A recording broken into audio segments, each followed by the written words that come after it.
नमस्कार सभी साथियों को।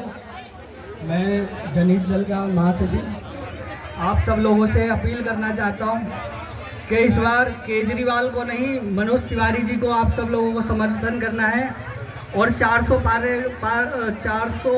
सीटों से ऊपर सर इन सब का नारा कि 400 सीट है। हम लोग तो चाहते 400 पार, 400 से भी ज़्यादा, कम से कम 500 सीटों तक बीजेपी जीत के आए और भारी बहुमत से जीते। धन्यवाद। भारत माता की साथियों,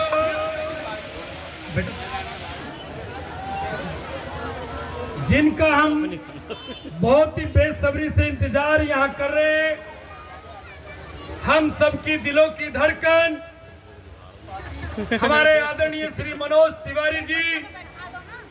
मैं उससे पहले कि उनसे निवेदन करूं, यहाँ माइक पर उनको आमंत्रित करूं। आदरणीय तिवारी जी, ये हमारी झुग्गी बस्ती काफी समय से यहाँ लोग निवास करते हैं, परिवार बढ़ चुका है। जब वो शादी भी अपने बच्चों की करते हैं तो बड़ी दिक्कतें आती हैं। हमारे समाज की ये मांग है आपसे, आपने हमारे समाज को बहुत कुछ दिया है। आपने समाज की लंबी लड़ाई, चाहे वो सफाई कर्मचारियों की हो, क्योंकि लोकसभा बहुत बड़ी है, हर जगह कुछ समय में काम नहीं किया जा सकता। तो मैं आदरणीय तिवारी जी आपसे इन सब के माध्यम से, माताओं बहनों और बच्चों के माध्यम से, बुजुर्गों के माध्यम से मैं आपसे निवेदन करता हूं कि इनकी मांग है इसी स्थान के ऊपर भगवान वाल्मीकि जी के नाम से एक पंचायत घर, एक बारात घर, ये मांग करते हैं कि इस स्थान पर एक वाल्मीकि पंचायत घर बनना चाहिए। देश के यशस्वी प्रधानमंत्री जी ने अयोध्या के अंदर जिस प्रकार से पूरी दुनिया के अंदर भगवान वाल्मीकि जी के नाम से अयोध्या धाम के अंदर अंतर्राष्ट्रीय एयरपोर्ट का नाम भगवान वाल्मीकि जी के नाम से रखा है, ठीक उसी प्रकार से समाज आपसे यह आग्रह, यह निवेदन करता है, निश्चित रूप से आप इनके आशीर्वाद से विजयी होंगे। बस केवल इनको भगवान वाल्मीकि जी के नाम से सुंदर नगरी एच ब्लॉक की झुग्गी में आप इनको एक बारात घर बना करके दे दीजिए, जिससे कि अपने बच्चों का ये विवाह कर सके, सगाई कर सके, जन्मदिन कर सके। सर, यही इनकी डिमांड है। और बाकी मैं अब आपसे निवेदन करता हूं कि आप हमारे मंच पर माइक पर आए और अपना विचार रखें। ये दलित समाज विकास संगठन जो कि आपका सम्मान करता है, एक सम्मान पत्र आपको भेंट करता है। सर,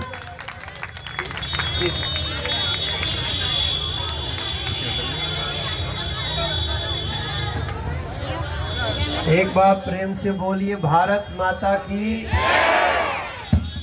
महर्षि वाल्मीकि भगवान की। मेरे भाई बहन, जहां जहां मेरी आवाज जा रही है, मैं अपने माइक के इंजीनियर को बोलूंगा कि थोड़ा सा साउंड बढ़ा के रखना, ताकि हमें ज़्यादा जोर से न बोलना पड़े।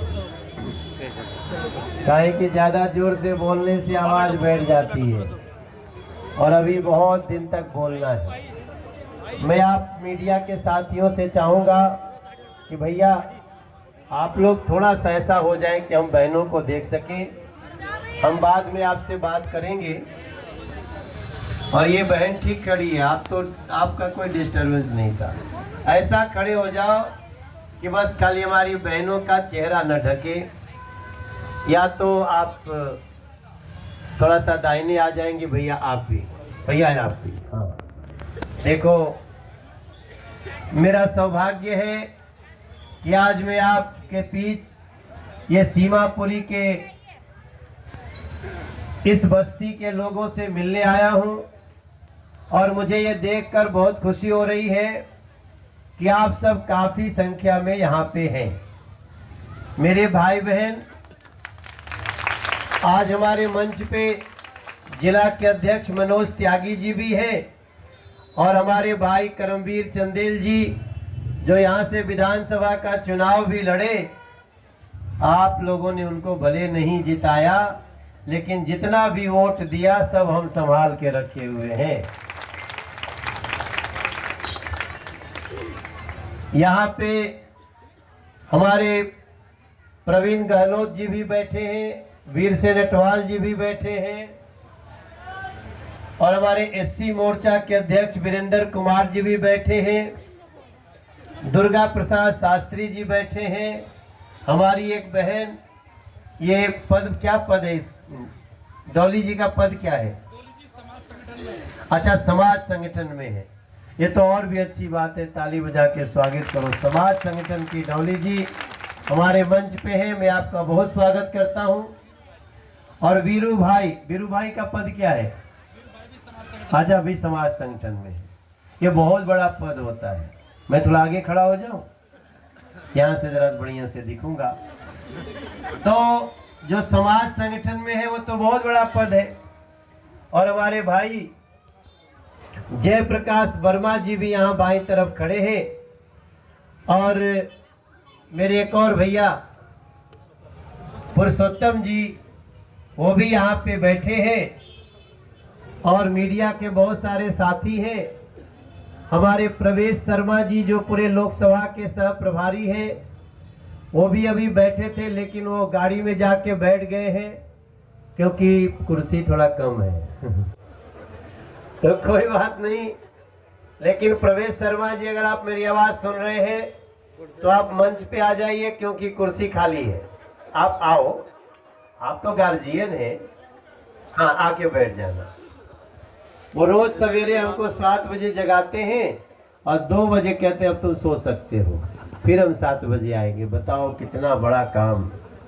लेकिन फिर भी मुझे कोई चिंता नहीं, मैं आप सभी से मेन तो इनका नाम तो ले रहा हूं, लेकिन मेन मैं आप लोगों से मिलने आया हूं, जो हमारी बहनें हैं, जो हमारे भैया लोग हैं, बालकनी में भी, अच्छा इधर भी हैं।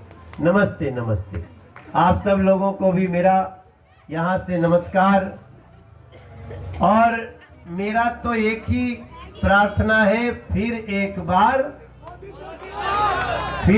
बार मेरी इतनी प्रार्थना है, फिर एक बार। अब मोदी सरकार कैसे बनेगी, मोदी जी फिर से प्रधानमंत्री कैसे बनेंगे? वोट देने से बनेंगे। और देखो मोदी जी इतने आपके समाज के लिए भी इतना सोचते हैं। मैं अपने मंच पे हमारे 2 साथी ऐसे हैं, एक जोशी जी और एक धर्मेंद्र कोहली। धर्मेंद्र कोहली याद है ना, आपने इनको विधायक बनाया था, ताली बजा दो एक बार उनके लिए। अब इन्होंने अपनी पार्टी बना ली है और उनकी पार्टी का नाम है जनहित पार्टी। तो जनहित पार्टी ने सपोर्ट किसको किया? भारतीय जनता पार्टी को। इसका मतलब जो जनहित सोचेगा वो भाजपा के साथ ही चलेगा, ऐसा हमारा विश्वास है। भैया बैठ जाइए। और धर्मेंद्र कोहली, ये मालूम है ना, इनकी बहन थी संतोष कोहली। संतोष कोहली की हत्या हो गई और हत्या का आरोप किस पे है मालूम है? केस चल रहा है। आप सबको मालूम है हत्या का आरोप किस पे है? मेरी बहन वो तो यहाँ बैठे हैं, हत्या का आरोप अरविंद केजरीवाल जी के ऊपर। अरविंद केजरीवाल जी से सीमापुरी के उसी संतोष कोहली उनकी बॉस होती थी, उसी के घर में वो रहते थे। परिवर्तन एनजीओ बनाए थे। आज मैं धर्मेंद्र के सामने बोल रहा हूं। और घटना ये घटी कि संतोष कोहली कहती थी हमको सामाजिक संगठन के लिए लड़ना है, और अरविंद केजरीवाल जी तब बोले हाँ हाँ हम लोग सामाजिक संगठन के लिए ही लड़ेंगे, हम चुनाव नहीं लड़ेंगे। एक दिन केजरीवाल जी ने कहा हम चुनाव लड़ेंगे, संतोष कोहली ने कहा हम तो ऐसा नहीं सोचे थे। अब दोनों में जब मत का विभिन्नता हुआ तो एक दिन संतोष कोहली को अरविंद केजरीवाल ने बुलवाया, मोटरसाइकिल पे उसको लेके लोग गए। मोटरसाइकिल का एक्सीडेंट हुआ, न आगे वाला मरा न पीछे वाला मरा, बीच में जो संतोष कोहली थी उसको वो मर गई। केस चल रहा है। आज संतोष कोहली की माता जी से अगर आप जब मिलते हैं, आप लोग मिलेंगे ना, आपका हृदय फट जाएगा, इतना दुख में रहती है। आज वही साइड हो जाओ।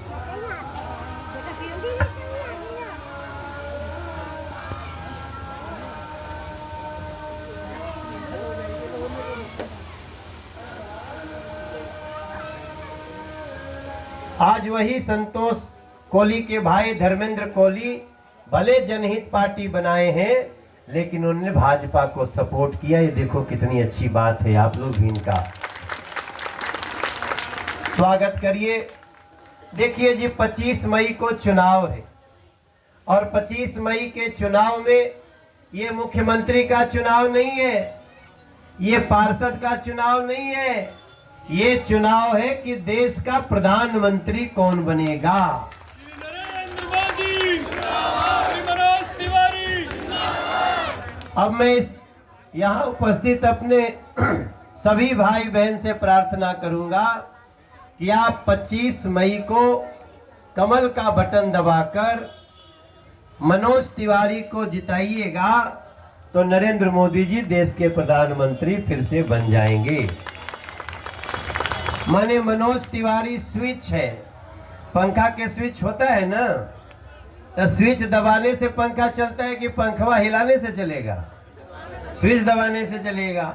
तो मनोज तिवारी स्विच है, कमल का बटन दबाइएगा और नरेंद्र मोदी जी का प्रकाश गरीबों के लिए, वाल्मीकि समाज के लिए, सबका साथ सबका विकास के लिए प्रकाश फैलने लगेगा। यही प्रार्थना करने मनोज तिवारी आया है। अब यहाँ जितने लोग हैं, मैं आप सभी से प्रार्थना कर रहा हूं कि आप लोग, क्या कुछ नाम छूट गया क्या? बताओ बताओ, नहीं करेंगे, जो छूटे वो बता दो, नहीं तो बाद में मेरा बाल नोचाएगा। श्रीमान राजेंद्र बेनीवाल जी, श्रीमान रिंकू लोहड़ जी, प्रदीप सिलेलान जी, संदीप बहुत जी, श्रीमान बिट्टू बहुत जी, श्रीमान विवेक बेलीवाल जी, श्रीमान विशाल विवाल जी, अजय ढिंगिया जी, प्रमीत सुद जी और श्रीमान सागर टांक जी, अशोक माहौर जी। अशोक माहौर कौन है ये दिखाओ। अशोक आप हैं? अच्छा। और मुकेश जी कौन है? अच्छा, मुकेश जी। और भी कुछ नाम हो, देखो प्रोग्राम करने के पीछे बहुत लोग रहते हैं, उनका भी नाम हो तो बता देना, हम तो उनका नाम लेकर के उनको अपना दोस्त बनाना चाहते हैं। भाषण तो होते रहेगा, लेकिन जब अकेले भी मनोज तिवारी इस कॉलोनी में आए तो कोई रोटी खिलाने वाला तो चाहिए ना। तो देखिए, नरेंद्र मोदी जी को प्रधानमंत्री क्यों बनना चाहिए, इसके लिए आप सबसे आ जाओ। कैसे हो? हाँ, ठीक हो सब? घर में बाल बच्चे मजे में? ठीक है। और कोई बचा हो तो बताओ बताओ। प्रवीण? अच्छा, तो आप देखो किसका किसका राशन कार्ड है, हाथ उठाए। हाँ बताओ, किसका किसका राशन कार्ड है? पीछे भी जो लोग भाई हैं, वो हिंदू हो, मुसलमान हो, सिख हो, ईसाई हो, कोई बताएगा। राशन कार्ड आप लोगों के हैं, आपको राशन मिलता है, पैसा देना पड़ता है। अब पहले देना पड़ता था, तो जब नहीं देना पड़ता है तो मोदी के लिए ताली बजाइए। 80 करोड़ लोग देश के जो राशन कार्ड पे अनाज लेते हैं, उनको पैसा नहीं देना पड़ता। एक बीच में महामारी आई थी जिसका नाम है कोरोना। कोरोना में वैक्सीन किसको किसको लगा, एक बार हाथ उठा के बताइए, वैक्सीन किसको लगा? आपको पैसा देना पड़ा, तो एक बार ताली बनती है ना नरेंद्र मोदी के। मनोज तिवारी को आप जिताते हैं तो नरेंद्र मोदी जी प्रधानमंत्री बनते हैं। मेरे वाल्मीकि समाज के लोगों से भी बोलूंगा और इस पूरे सीमापुरी के जो भी लोग होंगे, वो चाहे हिंदू हो, मुसलमान हो, सिख हो, ईसाई हो, बौद्ध हो, जैन हो, आप याद रखिएगा मोदी जी का मंत्र है सबका साथ। हम कभी राशन देते हैं तो हिंदू मुसलमान देखते हैं, हम जब कोरोना की वैक्सीन लगाए तो हमने हिंदू मुसलमान देखा। हम लोग इस देश में घर घर गैस कनेक्शन पहुंचा रहे हैं, एक भी पैसा नहीं लिया जाता है गैस कनेक्शन के लिए। अब तो हम पाइप से गैस पहुंचाने जा रहे हैं, उसके लिए आप एक बार ताली तो बनती है मोदी जी के लिए। इसलिए मेरे भाई बहन, अब आप ये पूछना कि मोदी जी के सामने खड़ा कौन है। मोदी जी के सामने प्रधानमंत्री पद के लिए कोई खड़ा नहीं है। देखो, हमारी बात झूठ होगी तो बता देना। मोदी जी के सामने 25 पार्टी के लोग एक होकर के लड़ रहे हैं। क्यों? क्योंकि वो कह रहे हैं तुम गरीबों को फ्री में अनाज क्यों दे रहे हो। वो गरीबों का फ्री अनाज रोकना चाहते हैं, क्योंकि जो पैसा उनके पॉकेट में जाता था नरेंद्र मोदी जी ने जनता को देना शुरू कर दिया। यही तो अंतर है दूसरों में। भैया मेरी बात को समझो, आप घर बनाते हैं या झुग्गी बनाते हैं तो टॉयलेट की व्यवस्था के किसकी चिंता है? घर वालों की चिंता है ना। और नरेंद्र मोदी जी ने कहा नहीं, अगर किसी घर की बहू बेटी को टॉयलेट नहीं है तो नरेंद्र मोदी बना के देंगे। ये भी करने वाले नरेंद्र मोदी। हम तो बेघर को घर दे रहे हैं, लेकिन दिल्ली में अरविंद केजरीवाल जी इस योजना को रोक दिए हैं। प्रधानमंत्री आवास योजना यहाँ लागू नहीं है। हम गरीबों को 5 लाख का फ्री इलाज देने के लिए पूरे देश में दे रहे हैं, लेकिन अगर आप दिल्ली का आधार कार्ड रखते हैं तो मोदी जी के इस योजना को, जिसका नाम है आयुष्मान योजना, अरविंद केजरीवाल जी कहते हैं इसको दिल्ली में लागू नहीं करेंगे क्योंकि इससे मोदी का नाम हो जाएगा। अरे अरविंद केजरीवाल जी, अभी आज जेल से छूट के आए हो 15 दिन के लिए, कम से कम योजना तो लागू कर दो ताकि गरीबों का काम हो जाए। मेरे भैया आप बताओ, 5 लाख रुपया का इलाज फ्री मिले, इससे अरविंद केजरीवाल जी को कोई दिक्कत होनी चाहिए? दीदी, दिल्ली में घर घर साफ पानी आना चाहिए कि नहीं आना चाहिए? आता है क्या आप लोगों का? आप बताओ, 15 साल से कांग्रेस ला रही थी, 10 साल से आम आदमी पार्टी ला रही है, और अभी भी साफ पानी दीदी करे नहीं मिलता। पानी नहीं आता? नहीं, क्या बोल रहे हो कि पानी आता है कि गंदा आता है? गंदा पानी आता है, बिल्कुल गंदा, सब लोग पीते हैं। अंदर गली में आता है, वही पीना पड़ता है। सब पीते हैं हम लोग गंदा पानी, क्या करें? ना तो गंदा सारी गली बंद है। तो पानी खरीद के पीते हो क्या? खरीद के पीते बोतल का। ये देखिए मीडिया के भाई बहन, कौन कौन खरीद के पानी पीता है? हाथ उठा के बताए। पानी आता नहीं है पानी। ये देखो, आता ही नहीं। भैया आता है तो पीने लायक बिल्कुल पानी नहीं होता है। मेरे भाई बहन, आप मीडिया के लोग हो, देखो ये है सच्चाई। और 25 साल से या तो कांग्रेस थी या तो अरविंद केजरीवाल जी थे, और ये स्थिति है। हमारी बहनें कह रही हैं कि पानी आता नहीं, आता है तो पीने लायक नहीं होता। ऐसे लोगों के लिए दिल्ली कभी अब उनके साथ खड़ी होगी क्या, जो लोग कहीं दिए? तो मेरे झुग्गी के भाई बहन, मेरे और भी जो भाई बहन हैं, देखो इसी दिल्ली में नरेंद्र मोदी रहते हैं। आपने एक चाबी तो उनको दिया प्रधानमंत्री बनाने का, और वही प्रधानमंत्री बनने की चाबी दे रहे हैं। लेकिन मेरी आपसे प्रार्थना है, आप अपने का बच्चों का भविष्य देखिए। 25 तारीख को कमल का बटन दबाइए, और उसके 6 महीना बाद फिर चुनाव आएगा, और उसके बाद डबल इंजन की चाबी नरेंद्र मोदी को दे दीजिए। आपके घर में नल से जल 3 साल के अंदर नहीं भेजा तो मनोज तिवारी राजनीति छोड़ के चला जाएगा। इतनी बड़ी बात बोल रहा हूं, रिकॉर्ड करिए हमारी बात को। मेरे भाई बहन, हम तो देखो हमारा काम बड़ा बड़ा पुल बनाना है। हमारे भैया, हमारे बगल में नंदनगरी का कितना जाम लगता था। गगन सिनेमा से आजकल देख रहे हो फ्लाईओवर बन रहा है कि नहीं? 3-4 महीने में पूरा कर देंगे। और अगर आप वहां से मौजपुर गोकलपुर जाते, कभी मेट्रो में बैठ के आए कि नहीं आप लोग? आप लोग मेट्रो में उधर कभी शिव विहार आती है, बैठे कौन कौन बैठा है मेट्रो में? तनी एक बार ताली बजाओ मनोज तिवारी के लिए, आपको मेट्रो लाया। मेरे सांसद बनने के पहले मेट्रो था क्या? और अब तो ऐसा मेट्रो बना रहा हूं कि सड़क के ऊपर फ्लाईओवर और फ्लाईओवर के ऊपर मेट्रो। नरेंद्र मोदी के लिए तालियां बजाइए। अब आपको ये जाम फ्री कर देंगे। आपको मौजपुर से, गोकलपुर से, पूरा दिल्ली में कहीं जाना होगा तो मेट्रो से भेजेंगे। वो काम हमारे पास है। इस क्षेत्र में सेंट्रल स्कूल नहीं था, गरीबों का स्पेशल उसमें एडमिशन होता है। एक बना दिया, दूसरा बन रहा है, 3-3 सेंट्रल स्कूल, तीसरा बनना शुरू होगा। मेरे भाई बहन, आप जानते हो हम झुग्गी वालों को पक्का मकान दे रहे हैं। कालका जी में हमने 3025 झुग्गी वालों को दे दिया। कोई गया कि नहीं देखने? यहाँ का कोई व्यक्ति है जो गया देखने?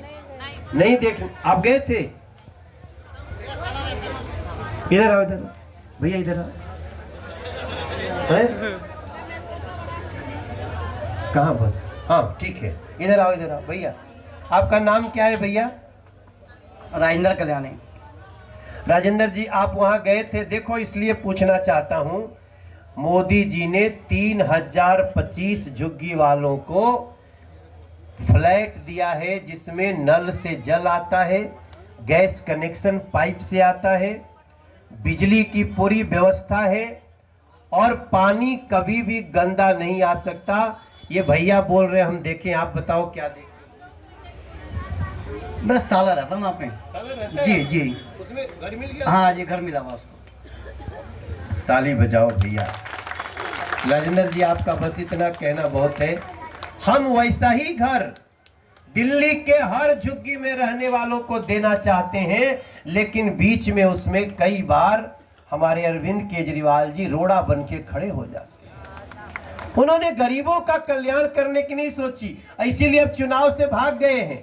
आपको मालूम है यहाँ आम आदमी पार्टी चुनाव नहीं लड़ रही, मालूम है कि नहीं आपको? भाग गई, कांग्रेस को दे दिया। जिस कांग्रेस को अरविंद केजरीवाल इतना गाली देते थे कि गाली देते देते देते शीला दीक्षित जी की जान ले ली। वो उम्र से पहले चली गई। शीला दीक्षित जी का नाम सुने हैं ना? वो कम से कम गरीबों के लिए सोचती थी। आज मैं विपक्ष में हूं तो भी कह रहा हूं। और शीला दीक्षित जी को इतना गाली दिए और आज उसी कांग्रेस के चरण में जाके लेट गए। मेरे भाई बहन, आपको ये बात इसलिए बता रहा हूं, एक मोदी जी है। मोदी जी ने जब राम जी का मंदिर बना तो वहां का एयरपोर्ट जो इंटरनेशनल बना, उसका नाम है महर्षि वाल्मीकि भगवान एयरपोर्ट, अयोध्या। क्या भैया हुआ कि नहीं? भैया हो। और आज आपसे एक वादा करके जा रहा हूं। इन्होंने कहा है वाल्मीकि पंचायत घर, बारात घर। अभी मेरा 2 दिन बाद मेरा संकल्प पत्र आएगा अपनी लोकसभा के लिए। हम अपने संकल्प में रखेंगे कि आपको ये दिया, आपके लिए ये करूंगा। लेकिन मेरी आप सबसे प्रार्थना है, ये भी देखना कि एक तो मनोज तिवारी लड़ रहे हैं, दूसरा कौन लड़ रहे हैं? दूसरा जो हमारे सामने चुनाव लड़ने आए हैं, वो महाशय बहुत महान है।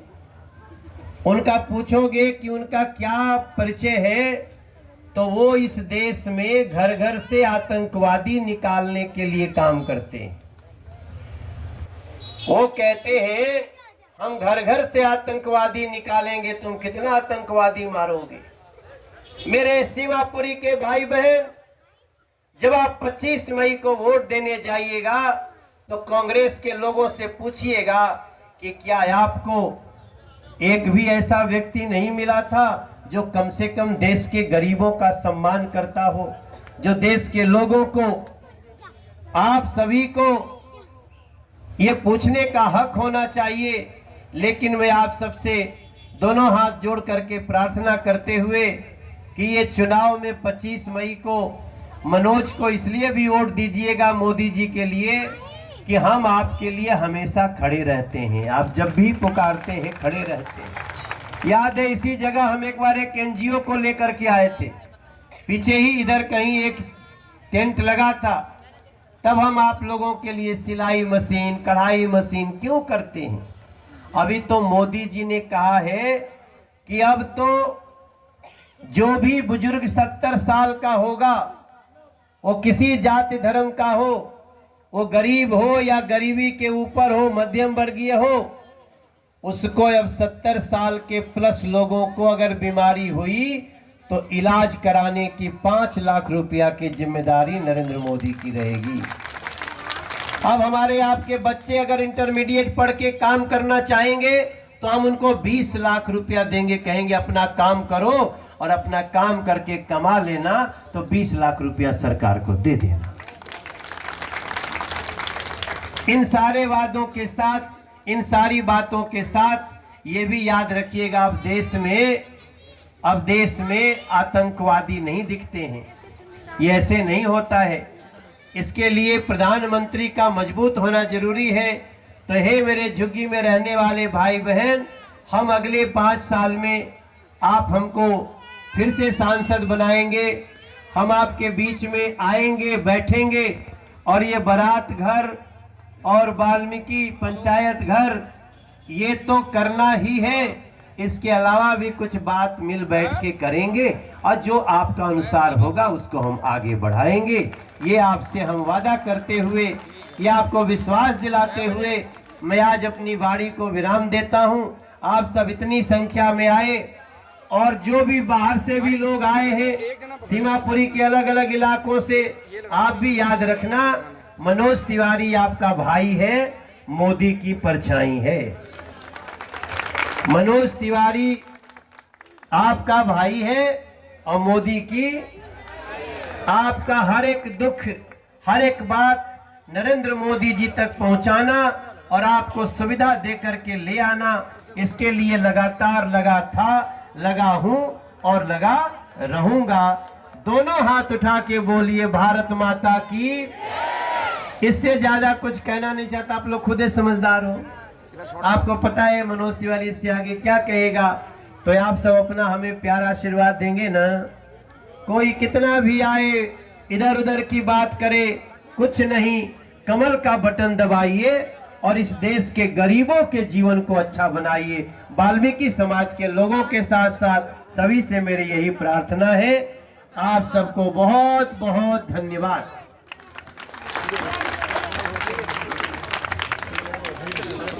धन्यवाद आदरणीय तिवारी जी, जिस प्रकार से आपने हम सबका मार्गदर्शन किया, आप निश्चित रूप से यहाँ से विजयी होंगे। श्री मनोज तिवारी, श्री मनोज तिवारी। जितने भी अपने साथी हैं वो सबके साथ ही आ जाएंगे। हमारी बात सुनिएगा, हाथ जोड़ के बाहर आना चाहिए,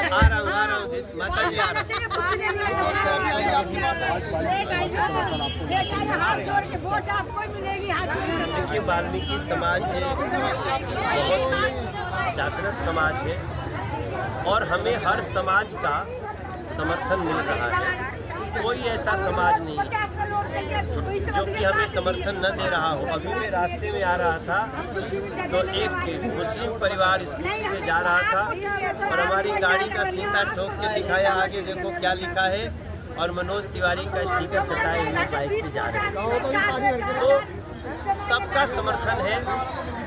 मैं बहुत ही विश्वास के साथ कह सकता हूं कि नॉर्थ ईस्ट दिल्ली ने पिछली बार हमें 3,68,000 वोटों से जिताया था। पहली बार 1,50,000 के मार्फत 3,68,000 का अंतर हुआ था। हमें इस बार जो प्यार मिल रहा है, मुझे लगता है ये रिकॉर्ड और भी बड़ा बने। तिवारी जी, आज केजरीवाल बाहर आ गए, क्या कहेंगे? केजरीवाल क्या पलट सकते हैं दिल्ली का माहौल या लोकसभा का? मैं तो बहुत खुश हूँ कि आ गए। वो नहीं आते तभी दुख होता, क्योंकि लोग बोलते भाई केजरीवाल जी नहीं बोल रहे। लेकिन आज अरविंद केजरीवाल जी को सुप्रीम कोर्ट ने सशर्त बेल देते हुए ये बता दिया कि घोटालों में इनके चेहरे पे काली पुती हुई है। ये घोटालों में लिप्त है क्योंकि उनको बेल नहीं मिली है। उनको केवल 15-20 दिन की 50,000 रुपया के निजी मुचलके पे कहा गया है कि जाओ आपको प्रचार करके आओ, लेकिन उस दौरान शर्त है कि आप मुख्यमंत्री कार्यालय नहीं जा सकते। सुप्रीम कोर्ट ने शर्त लगाया कि आप सचिवालय नहीं जा सकते। सुप्रीम कोर्ट ने शर्त लगाया कि जिस केस में जो अधिकारी जांच कर रहे हैं आप उनसे बात नहीं कर सकते। तो आप सोचिए, ये तो एक प्रकार की काली पोत के भेजी गई है, वो जनता को मुंह कैसे दिखाएंगे। लेकिन मैं इस बात से खुश हूँ कि चलो कम से कम वो ये नहीं कह पाएंगे कि चुनाव में हमने प्रचार नहीं किया। आए प्रचार करें। वो जिस मुंह से कन्हैया कुमार को प्रचार करने के लिए कहेंगे, उसी हम दिखाएंगे कि उन्होंने देशद्रोह का केस चलाने के लिए मुख्यमंत्री रहते परमिशन दी है, उनके ऊपर केस चल रहा है। तो दिल्ली डिसाइड करेगी कि 25 साल में आम आदमी पार्टी और कांग्रेस की सरकार ने क्या दिया, और अब 10 साल में केंद्र में रहते हुए मनोज तिवारी नरेंद्र मोदी जी के आशीर्वाद से इस क्षेत्र को सिग्नेचर ब्रिज देता है, मेट्रो देता है, सेंट्रल स्कूल देता है, रेलवे स्टेशन देता है, पहली बार पासपोर्ट ऑफिस देता है, अच्छे पार्क देता है, रिवर फ्रंट देता है, सलेमपुर का फ्लाईओवर डबल करके देता है, शास्त्री पार्क का फ्लाईओवर बना करके जाम हटाता है, दिल्ली सहारनपुर रोड बना करके पुस्ता 1, 2, 3, 4, 5 खजूरी करावल नगर का जाम हटाता है, नंदनगरी का फ्लाईओवर बनवा करके आपको निर्बाध गति से जाने के लिए करता है। अगर इतना हम 10 साल में कर सकते हैं तो अगले 5 साल में हम और भी क्षेत्र की जनता के लिए करने वाले हैं। एक तरफ मैं हूँ और दूसरे तरफ वो लोग हैं जिनका परिचय एक ही है। तिवारी जी, आपको समर्थन मिला है कई पार्टी का, हाँ, जनहित पार्टी का मैं बहुत आभारी हूँ।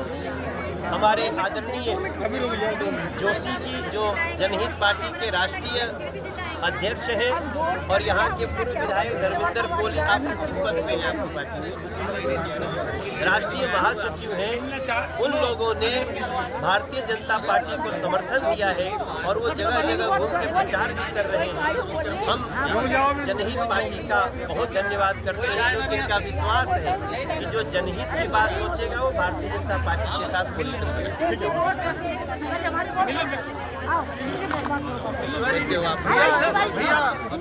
जाती है।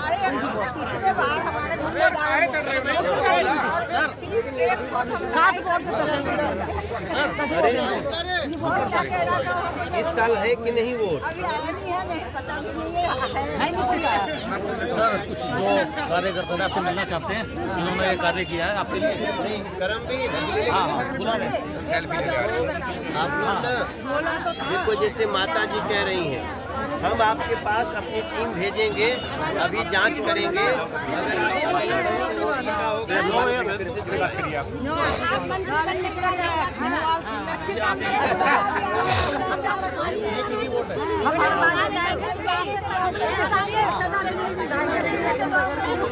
भाई बहुत गुंडागर्दी होती है इससे ज्यादा करके निदान अब इस बार वही बचा है, वही करना है। ये कह रही बहुत गुंडागर्दी होती है, बेटियों में दिक्कत होती है।